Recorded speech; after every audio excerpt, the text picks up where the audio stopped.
Olá, sou a professora Débora Gomes e hoje vou falar para vocês então da criança, do adolescente e a prática pedagógica da educação física. Lembrando que somos todos crianças, somos todos adolescentes, porém com infâncias e adolescências diferentes e por isso temos as nossas especificidades, nossas individualidades, nossas singularidades que devem ser respeitadas, observadas e consideradas no processo de planejar a prática pedagógica com a educação física. Precisamos retomar então quais são os conteúdos da educação física. A educação física, hoje uma disciplina obrigatória na educação básica, ela tem como conteúdos estruturantes ou como os eixos, da nossa disciplina, os conteúdos jogos e brincadeiras, as lutas, as danças, os esportes e as ginásticas, que vão se desdobrar cada um deles numa série de outros conteúdos específicos, dada a especificidade dessa grande área. Precisamos ressaltar também que o novo documento que está sendo produzido, a Base Nacional Comum Curricular, na verdade vai trazer as práticas de aventura no meio urbano e no meio rural também como conteúdo da educação física. Então o professor de educação física precisa, além de se apropriar das especificidades de cada uma área dessa, precisamos também conhecer quais são os aspectos gerais que podem nos orientar no sentido de planejar essas aulas, tanto para criança quanto para adolescentes. Nas crianças, os documentos orientadores, documento do Estado do Paraná em especial, orientações pedagógicas para os anos iniciais do ensino fundamental, que foi publicado no ano de 2010, esse documento vai trazer justamente a preocupação de que nós possamos focar o nosso trabalho nos conteúdos ginástica, dança, jogos e brincadeira, enquanto que os conteúdos de esporte e lutas vão ser trabalhados não propriamente ditos, mas na forma de mini-jogos, jogos pré-desportivos, jogos de oposição ou jogos com material adaptado, com estruturas reduzidas, dando uma ideia mais geral do que ele vai ter acesso nos anos finais do ensino fundamental e no ensino médio. Os jogos e brincadeiras, as danças e a ginástica, esses são conteúdos que devem ser priorizados para a criança desde a educação infantil até o 5º ano do ensino fundamental, tendo em vista que são atividades que vão oferecer experiências que a gente chama em 3 grandes categorias: de manipulação, de locomoção e de estabilização.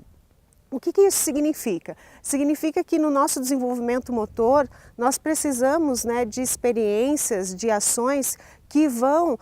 nos permitir manipular objetos de diferentes formas, tamanho, peso, textura e depois conseguir arremessar, jogar, pegar esse objeto, que nós vamos nos locomover, seja correndo, andando, seja dando grandes saltos, pequenos saltos, que nós vamos também ter algumas experiências que nós chamamos de estabilizadoras ou de equilíbrio, que envolve girar, equilibrar,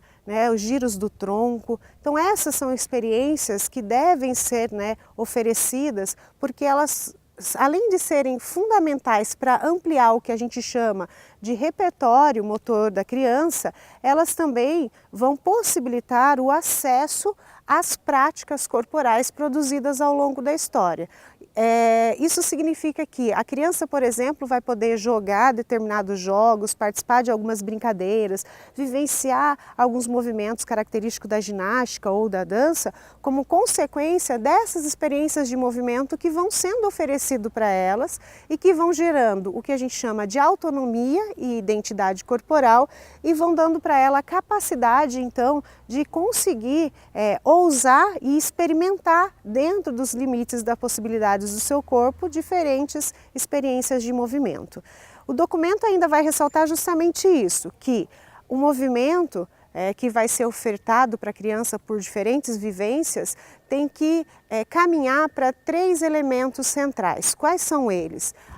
O processo de ampliação desse repertório de conhecimento das práticas corporais, o processo de socialização no sentido de se relacionar com outras crianças, de se relacionar com outras pessoas, e o processo então da aquisição da autonomia e a formação da identidade corporal da criança. Então, é preciso a gente também compreender que os jogos e brincadeiras, que são tão ressaltados como conteúdo-chave para trabalhar com criança, e que realmente são, mas não são só para criança, né? Adultos também,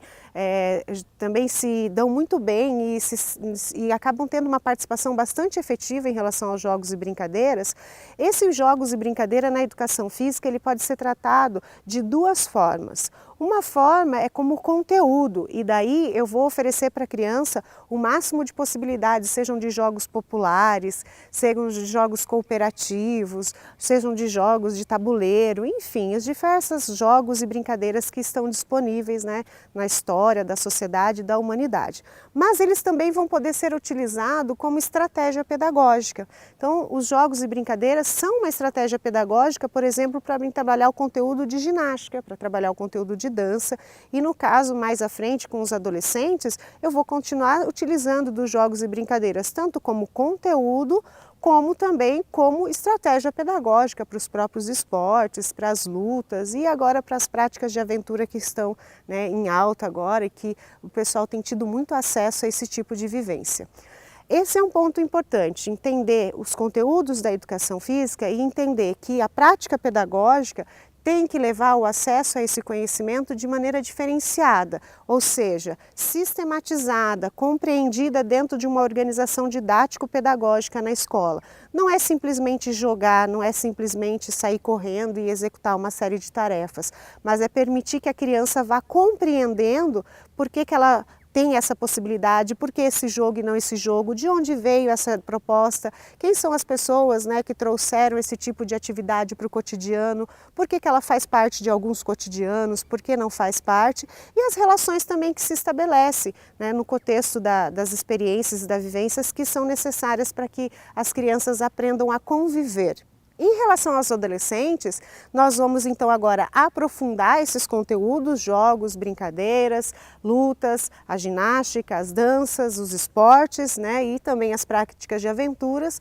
mas a gente tem aí os elementos articuladores, também dados pelo documento oficial da área, publicado aqui no Paraná em 2008, e que são fundamentais para que a gente possa levar agora esse adolescente a compreender também outras interfaces, outros complexos temáticos que influenciam nas diferentes práticas corporais. Por exemplo, olhar para o esporte e compreender, né, a influência da mídia sobre o esporte enquanto, né, trabalho, o esporte também enquanto desportivização e a necessidade de adaptações de regras muitas vezes dadas por determinados interesses, também a questão de saúde, enfim, uma série de elementos que vão ampliar a nossa visão e, para além de vivenciar essas práticas corporais, vão nos dar a dimensão de compreender essas práticas corporais. Um fator também bastante importante dos elementos articuladores é que nas nossas aulas de educação física a gente leve a esses alunos o acesso a práticas corporais, não só as mais conhecidas, né, só as que eles têm acesso, mas outras práticas corporais que eles não tenham acesso fora da escola e que, caso eles sintam interesse ou eles compreendam que eles também possam ter acesso a essas práticas, eles sejam estimulados a pensar quais são os meios de buscar o acesso a isso, né? Quais são as políticas públicas necessárias para dar acesso a outras práticas corporais, que não só, por exemplo, o futebol, que não só o basquete, o handebol e o vôlei, que fazem parte da nossa história, são fundamentais, mas que nosso cotidiano não pode se limitar somente a esse tipo de prática. Desmistificar um pouco aquela ideia de que determinadas classes sociais jogam determinados jogos, praticam determinados esportes e outras classes sociais praticam e jogam determinados esportes, dançam determinado tipo de música, determinado de dança. Não, a educação física para o adolescente vem nesse sentido, de além da vivência corporal e além de fazer ele continuar pensando sobre esse corpo e ele se desvincular desses padrões de corpo, padrões estéticos estipulados, para que ele também possa compreender que existe um universo de possibilidades e que ele pode ter acesso e que ele deve também buscar ter acesso a esse universo. A educação física, de maneira geral, tem que ser pensada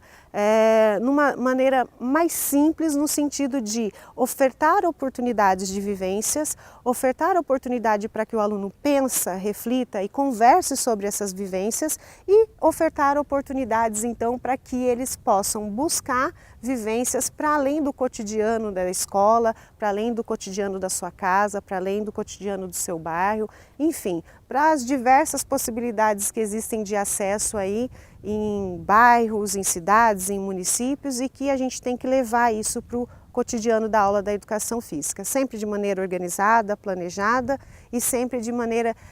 sistematizada a partir do que é conteúdo e a partir dos elementos articuladores que envolvem a discussão com esse conteúdo. Muito obrigada e até a próxima!